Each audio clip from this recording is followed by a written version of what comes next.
Hey everyone, in this video I'm going to show you how to do the little diamonds lace, or as I sometimes call it, the small leaves lace stitch.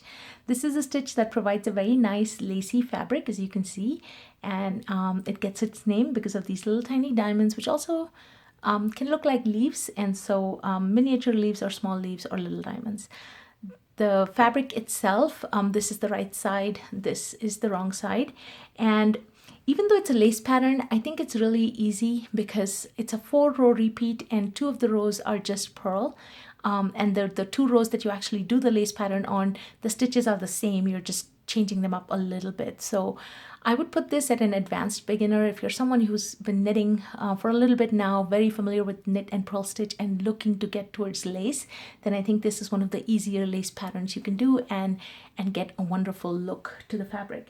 Now I just started a blanket, actually a baby blanket or an Afghan. I think I'll make it a baby blanket. Depends, we'll see, but depending on the length, or the width, well, the length. But anyway, I'm using a fabric that's a striping fabric. It's this Lion brand iron ice cream big scoop, and it provides these beautiful stripes here, and you can see this yarn is thinner, it's a lighter color, so you can see what what it looks like with a lighter color, and then what it could look like with a bulkier yarn that's a little bit of a darker color. So I think it looks good either ways, and I provided the details of the pattern in the description field below, and I will do a video on the blanket once it's complete. But in the meantime, you can get started with this, using this pattern for a project of your own, maybe make a blanket or a scarf or anything. So let me show you how it's done. Now the pattern is, or the stitch is knit up on a multiple of 6 stitches plus 5. So I have cast on 23 stitches here for this demonstration. So 23, so it's 6 times 3, which is 18. So that's a multiple of 6 plus 5 stitches, so 23 stitches. And 6, 8, 10, 2, 4, 6, 8, 20, yep, 23. Okay. And I've put in a couple rows of just knit after I've cast on, because you don't have to have this as part of the pattern, but if you don't, the work will tend to curl towards the bottom.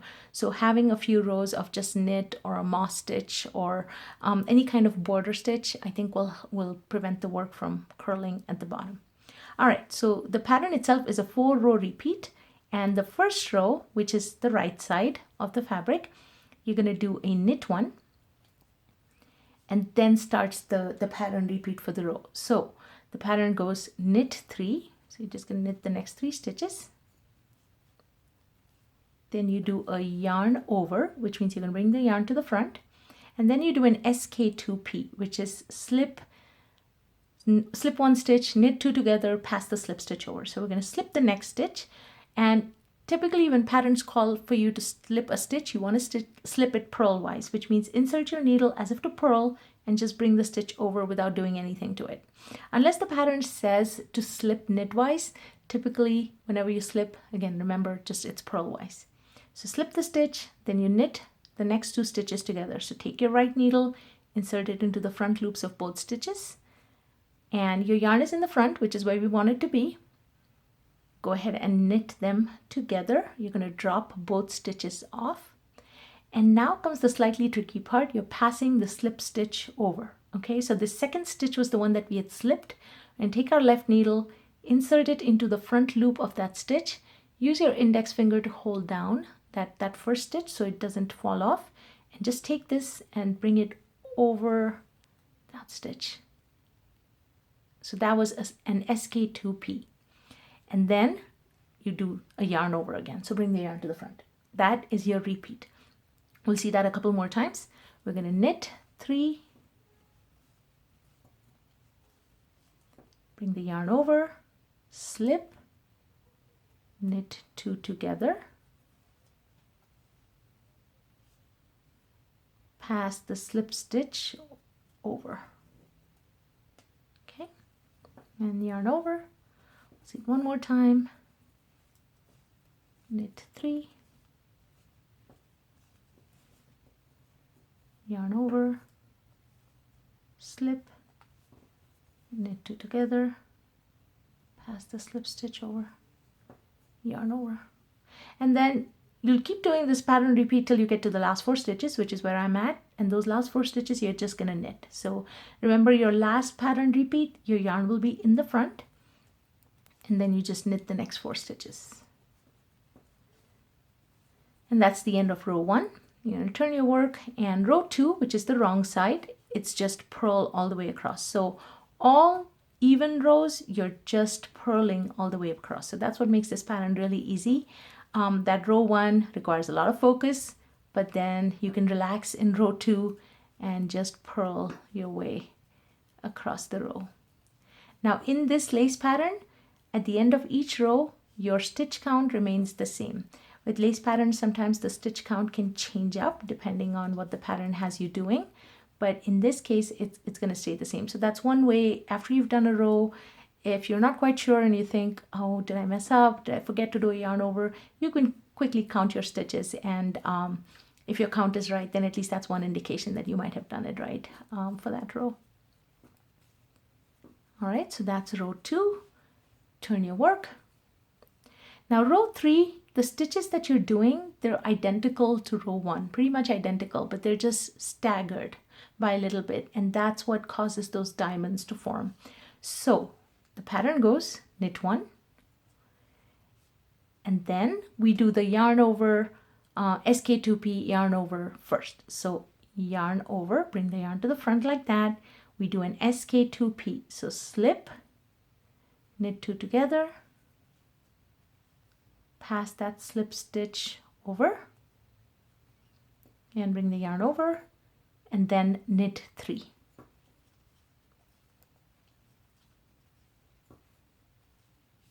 That's it. And that's your pattern repeat for the whole row. So yarn over, slip, knit 2, pass slip stitch over, yarn over, knit 3. We'll do that one more time. Yarn to the front, slip, knit 2, pass the slip stitch over, yarn over, and knit 3. And so you'll keep doing this repeat till you get to the last 4 stitches. So you end on a knit 3. When you get to the last 4 stitches, you're going to bring the yarn over. You're going to do an SK2P, so slip, knit 2 together, pass the slip stitch over, yarn over, and then you're going to knit the last stitch. Don't forget that last yarn over. I have done that lots of times, and that will leave you 1 stitch short, and it'll mess up your pattern. And that's it. That's row 3. And then row 4, you're just gonna purl all the way across. And one other point of caution when you're working on this pattern is when you're doing this purl row, remember those yarn overs that we've done, they tend to hang a little bit loose like that on the needle. Occasionally they might drop off like that. And if that happens, don't panic. Just take your needle and pick them back up, rather this way, and purl it. So just something to watch for. Here's another one I'll show you. If it drops off like that, just pick it up like that and purl it. And that's it. I'm not going to purl the whole row, but you get the idea. You're going to finish that row, and then that's the end of the pattern, the 4-row repeat. You'll keep repeating rows 1 through 4, and pretty soon your work will start to look like this. Now those rows 1 and row 3, I will say you definitely want to pay attention, because if you mess up on those rows and your stitch count gets altered, then your pattern will not work, or it'll work, but the look won't be right, and you might end up with fewer stitches or more stitches. So definitely want to pay attention on those 2 rows. You can relax a little bit on the purl rows, and once you've knit up a little bit, got really familiar with the pattern, I think it might be suitable for TV knitting at that point. But till that point, I would say focus if you're especially new to this pattern.